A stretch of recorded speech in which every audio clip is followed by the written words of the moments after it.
Ang mabuting balita ng Panginoon ayon kay San Mateo. Noong panahong iyon, pagpasok ni Jesus sa Capernaum, lumapit ang isang kapitang Romano at nakiusap sa kanya. "Ginoo, ang alipin ko po'y naparalisis. Siya'y nararatay sa amin at lubhang nahihirapan.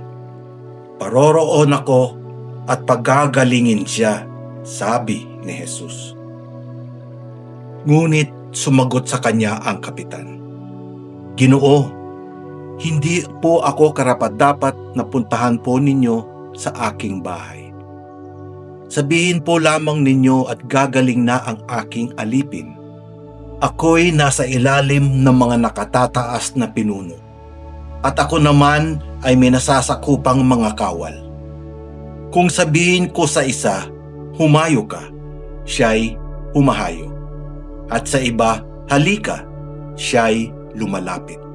At sa aking alipin, gawin mo ito, at ginagawa niya."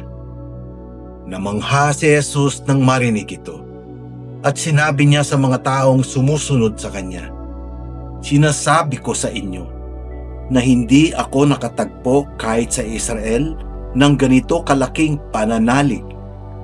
Tandaan ninyo, marami ang darating buhat sa silangan at kanluran, at dudulog sa hapag na kasalo nina Abraham, Isaac at Jacob sa kaharian ng langit." Ang mabuting balita ng Panginoon. Pinupuri ka namin, Panginoong Hesukristo. Ginoo, hindi po ako karapat-dapat na puntahan pa ninyo sa aking bahay. Sabihin po lamang ninyo at gagaling na ang aking alipin. Walang sino man sa atin ang karapat-dapat sa Panginoong Hesus. Ngunit nag-uumapaw ang kanyang habag kung kaya naman minarapat niyang makipamayan sa atin. Nais niyang maging bahagi ng ating buhay. Nais niya muli tayong ilangkap sa mapagmahal na kawan ng Ama upang sa tuwin ay makapiling.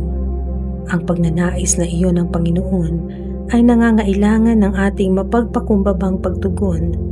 Nasa atin ang kalayaang magpasya kung patutuloyin natin si Jesus sa ating mga puso.